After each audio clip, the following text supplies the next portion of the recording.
In the late 1850s, a young schoolteacher from Elmira, New York, arrived in the Fork section of Orangeburgh District.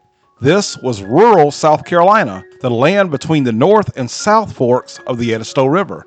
And in those years, a northern accent alone was enough to invite suspicion. His name was Ira Shoemaker. Now, despite his upbringing above the Mason-Dixon line, Shoemaker gave no indication of any loyalty to the soon-to-be enemies up north. He taught school, he kept his head down, and he tried to fit into the community around him. But before long, Shoemaker committed a transgression that, in at least some eyes, was worse than joining the Union Army. He fell in love. Elizabeth Jennings was local, educated, a former student of the Orangeburgh Female College, and best of all, she was sweet on him as well. But her father strongly opposed the match. To her father, Shoemaker was not just an outsider, he was a Yankee. So the couple did what young lovers since time immemorial have done when faced with firm opposition.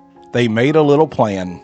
One night, under cover of darkness, Ira Shoemaker carried a ladder to his love's window, and shoes in hand, she slipped down the ladder where her beau waited. Then, Ira and Elizabeth borrowed a buggy from a fellow and made their way to nearby Orangeburgh, where they found a preacher who was willing to marry them. So by morning, they were husband and wife in the eyes of God and man.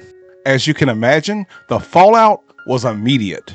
The offense was so great that Elizabeth's father and brother reportedly held a grudge, even against the man who supplied the buggy. In 19th century Southern society, these were near unforgivable acts. You don't run off with the man's daughter, especially if you're a Yankee, but near unforgivable, but not permanent. Because when war finally came in 1861, Ira Shoemaker enlisted as a private, not in a northern regiment, but in the Edisto Rifles, a local company raised in Orangeburgh District. Eventually, his company would find a home in the 25th South Carolina Infantry. But the erudite former teacher did not remain a private for long.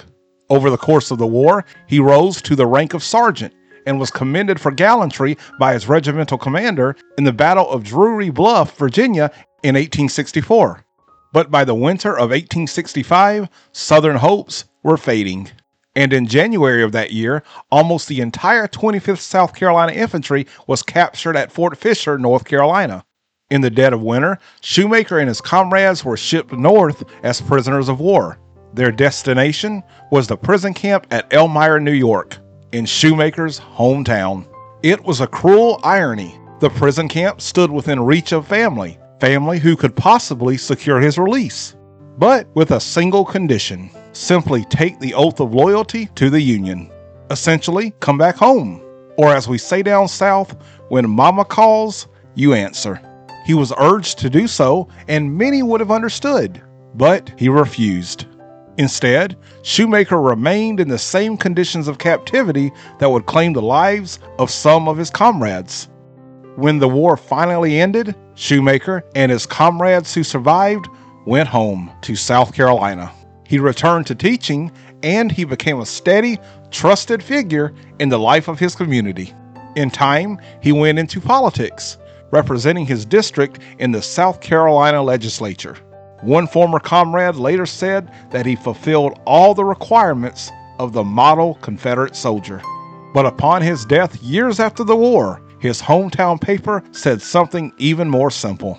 It called him a good man gone, and wrote that in his death the state and county had lost a true and devoted son. Today, he rests in a quiet country churchyard beside the young woman he once carried a ladder to marry. Most who pass his grave have no idea how a Yankee buried here came south, found love, endured suspicion and war, and was finally counted as one of their own.